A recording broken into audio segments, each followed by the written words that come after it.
plenty of civilizations around the world that men made the decisions.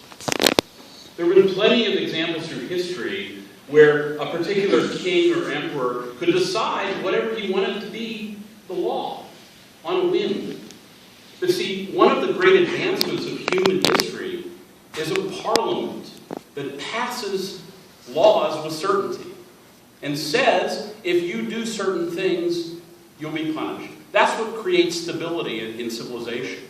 That's what creates order and your ability, all of your ability to prosper and enjoy domestic tranquility. Remember that funky concept that's in the Constitution? Domestic tranquility is a direct product of obeying the law and having law mean something.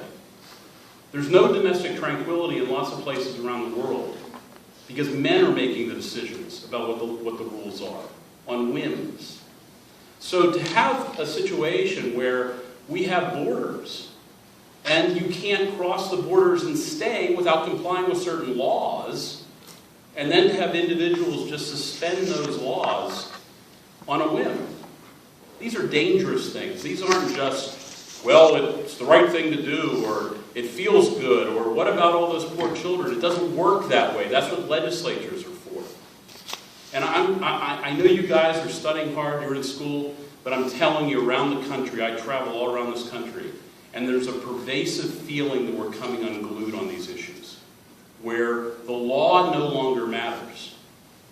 And today it might feel good that all of your dreamers or DACA immigrants are getting in, but tomorrow your ox might be getting bored because you're on the wrong side of the whim of the leader.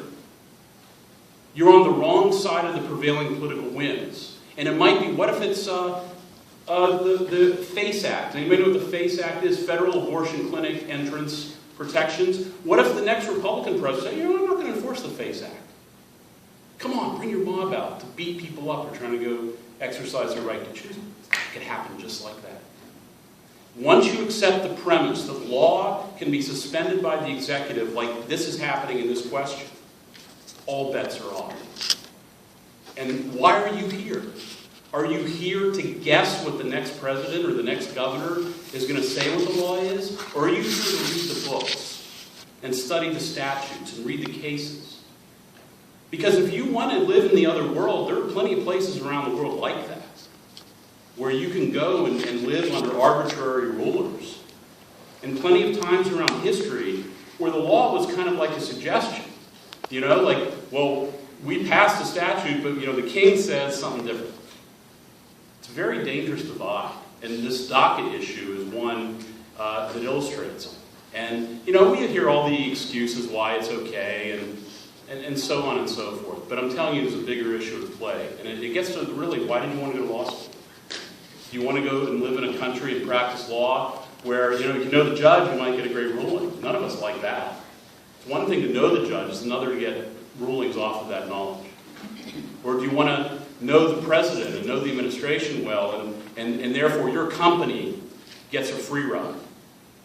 Or maybe your Gibson guitar, and you said the wrong thing, and next thing you know, you have agents knocking down your door.